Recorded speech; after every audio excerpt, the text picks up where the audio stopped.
Everybody has anger problems. It's just my anger issues are like more public displays of anger. Sometimes when I'm walking around campus or downtown, I'll get like really pissed off. I'll be like in a really bad mood.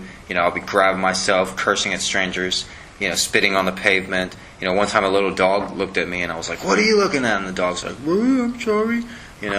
And like sometimes I'll just be really pissed off. If I take a couple tokes of weed in the morning before I start my day, then I'm usually good all day long, But it started basically when I started going to school at UT and I was like treated as a second class citizen. I was fucking shoulder blocked wherever I went.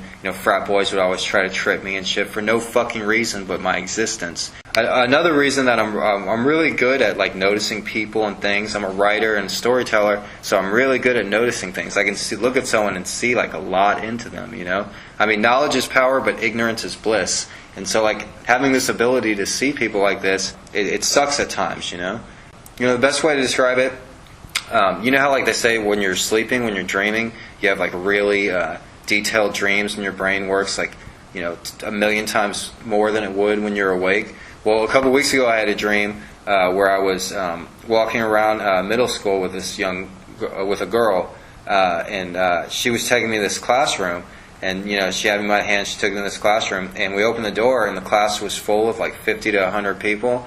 And they were all sitting in chairs, And I took one look at the classroom, and I immediately just like, within seconds, just looked and I recognized every single student in the class. All 100 students. I knew exactly who they were in the matter of seconds. With one glance, I was just like, boom. And I recognized they were all, each individual student was somebody from my past. And I was just like, whoa, how'd I do that? Then the girl like took me out of the room and we started walking the hall again. And I was like, whoa, that was amazing how I was just able to look at the class and recognize everybody. And she's like, yeah, you must be pretty smart. I was like, no human being can do that. And then like the girl in my dream, she like, started to get like a little nervous. She's like, she was kind of like that character, Jeff Daniels' character in Vanilla Sky movie that realized that he was just part of Tom Cruise's dream and that he didn't really exist. She was like, I do exist. And so I started like thinking about it. I'm like, how did I do that? Maybe I'm dreaming. Yeah, I'm dreaming.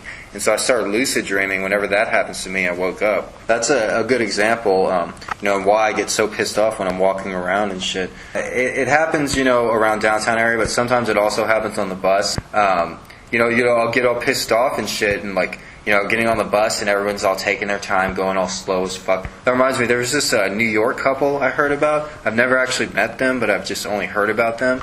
I've actually heard about them from the bus driver, and they've become notorious for getting kicked off the bus. What they do is they get on the bus and with their New York accents, and I picture them within like leather jackets because they're from New York and they don't understand the weather or anything.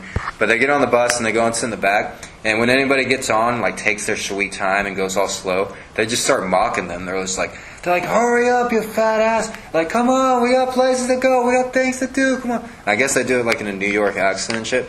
But I heard about them from the bus driver, and the bus drivers were like all talking about them like, oh, there's some mean Yankees. They don't know how to treat us Texans, But when I heard about these people and what they were doing, I was just like, oh my God, these people are my fucking heroes. They're saying everything that I've said in my head for so many years, ever since I rode the bus in Austin.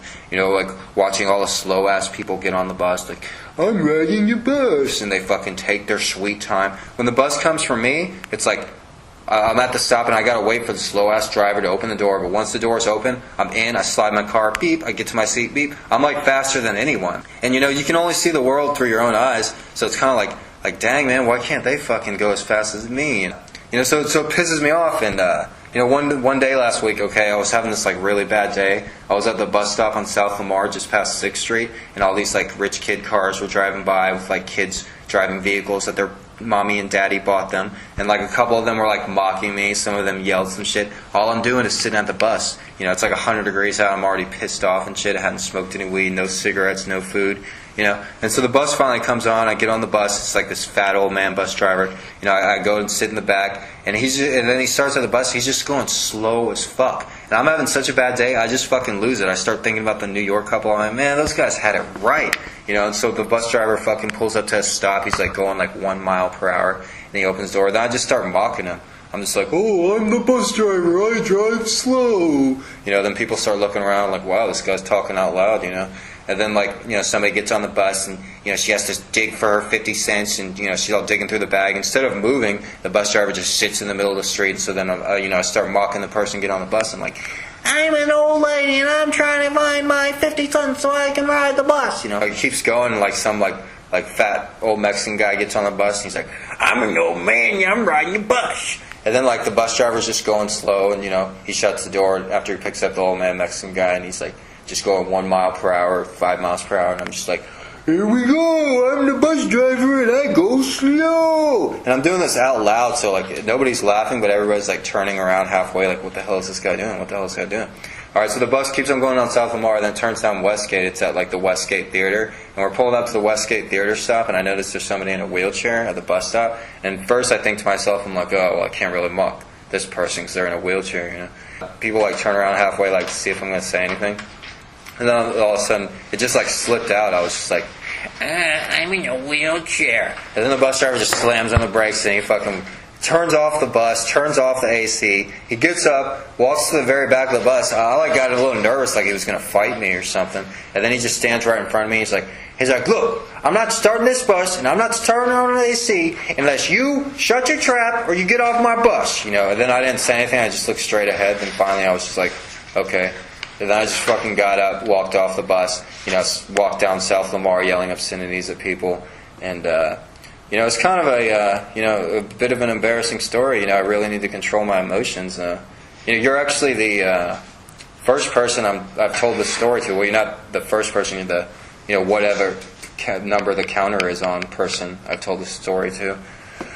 Hopefully you're like the 600 millionth person, and I'm still alive. I'm not some dead son of a bitch, and there's not some lady who's like, Gregory Brandt was a writer. He lived in Austin, Texas, and he was a great storyteller. Fuck that, man. I've had a hard enough life. I need some good shit now, man. Is it ever going to turn the fucking corner, man? Sorry is the fool who trades his soul for a Corvette. Thinks he'll get the girl, he'll only get the mechanic. What's missing?